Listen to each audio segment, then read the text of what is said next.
So I've been training for the last 6 years, and during this time, I made so many mistakes on my bulk specifically. And in this video, I'm going to break down and tell you the exact mistakes that I made so that you can avoid them, so that you can have a successful bulk. So chances are right now, you look like something like this on the left here.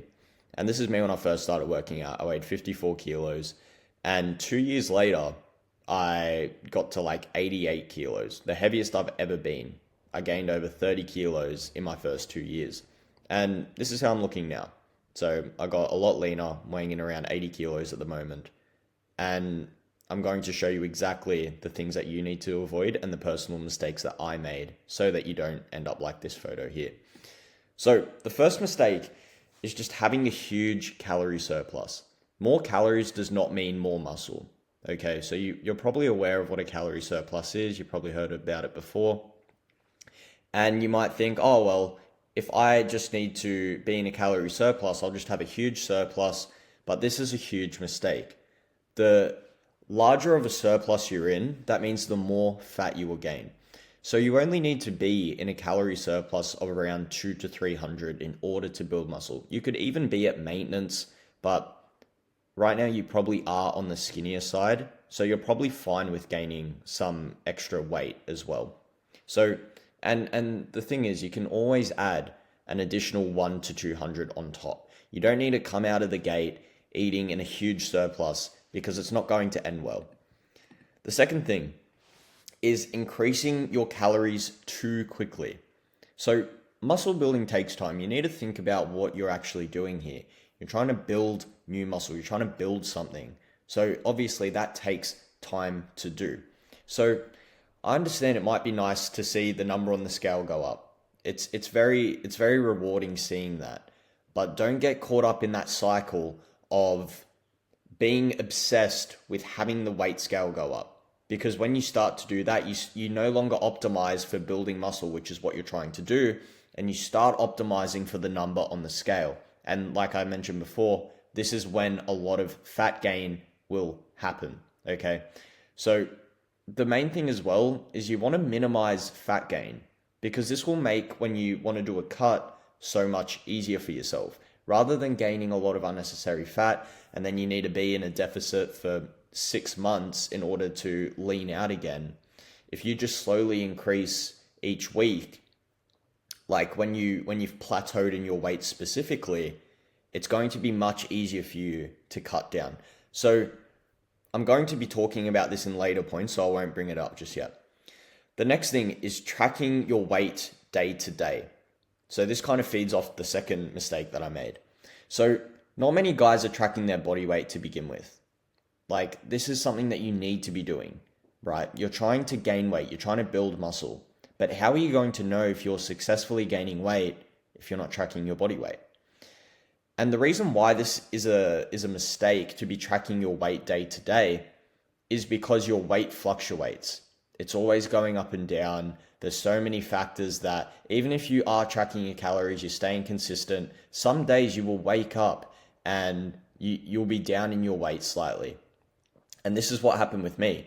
If I saw that I was down in weight, I would immediately increase my calories. I was like, oh, I'm down in weight, I need to up my calories.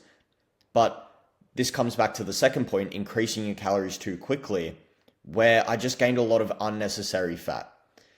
So you need to look at the bigger picture and see how you're progressing week to week specifically.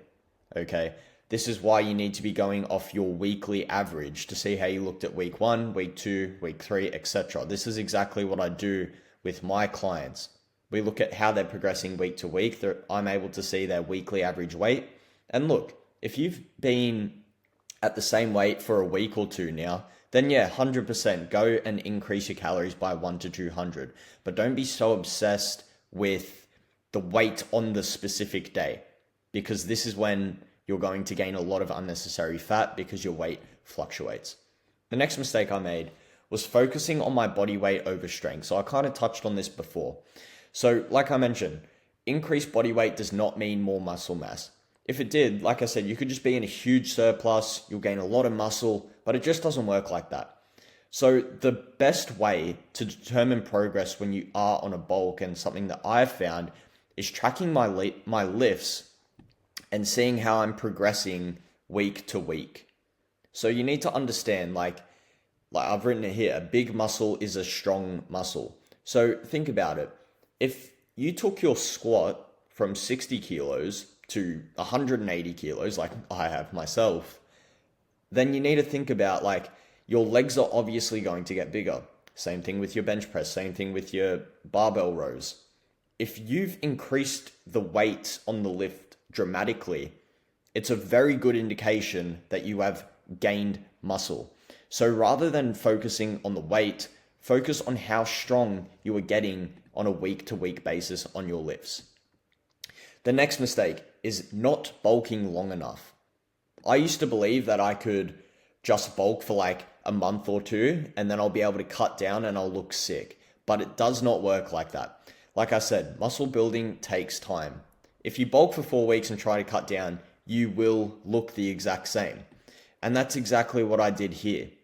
Like here, I'm kind of bulking, not really bulking. I'm kind of in the middle. You need to go all in and fully commit to the bulk in order for it to work. Short term, yeah, you're going to be sacrificing your six pack and a bit of your jawline and your veins, but you need to think about the long-term goal and the bigger picture here. The longer that you can spend in a surplus, building muscle, getting stronger, the better you will look when you cut down. So this is why I'm so big on your bulks should be anywhere between 4 to 6 months minimum. Like I built the most muscle when I took my bulk slow.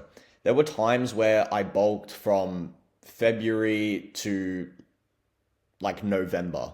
Like I'm talking that long on your bulk. Now, obviously you can have mini cuts in between. Right now I am on a mini cut specifically, which is basically where I'm trying to lose as much fat as I can. So then I can go back into a bigger surplus. That is fine. But the majority of your time and your lifting career should be spent in a surplus, especially if you are a natural lifter. So this is why it is important to be in a small calorie surplus so you can stay lean and prolong your bulk. If you just eat in a huge calorie surplus, you're always increasing your calories because you saw the number on the weight, the number on the weight scale slightly drop, or you're at the same weight for like a day or 2 days in a row, and you increase your calories, then yeah, you're going to gain a lot of fat. So this is why it's in your best interest to take your bulk slow. Take it slow, have fun, enjoy eating more food, focus on getting stronger, have fun being strong as fuck, throwing weights around, because this will allow you to bulk longer so that you can see the best results. The next mistake I made was eating poor quality food. Just saying I'm on a bulk is no excuse to eat like shit. You need to be fueling your body with whole foods for the best gym performance. So like what I mentioned before, right now you're trying to progressively overload and get stronger on your lifts, and you need to be doing that, and the best way to do that is by eating good quality food. I would arguably say it's better to be eating a higher quality diet in your surplus when you're bulking as opposed to a cut, because this is when you're getting the most amount of nutrients, this is when you're getting the most amount of good quality carbs, proteins, etc., so that you can fuel your gym performance, so that you can progressively overload, so that you can build more muscle. That's how it works. And it's very easy to go over your calories when you are eating like shit. Like I understand you probably have a fast metabolism and things like that. But if you're just eating like shit, you're going to look like shit. Look at me here. I've got acne, I've gained a lot of unnecessary fat. I've got no jawline. And I'm just sitting at an unbelievably high body fat percentage. There is no reason for you to get this fat on your bulk, because you just look like shit.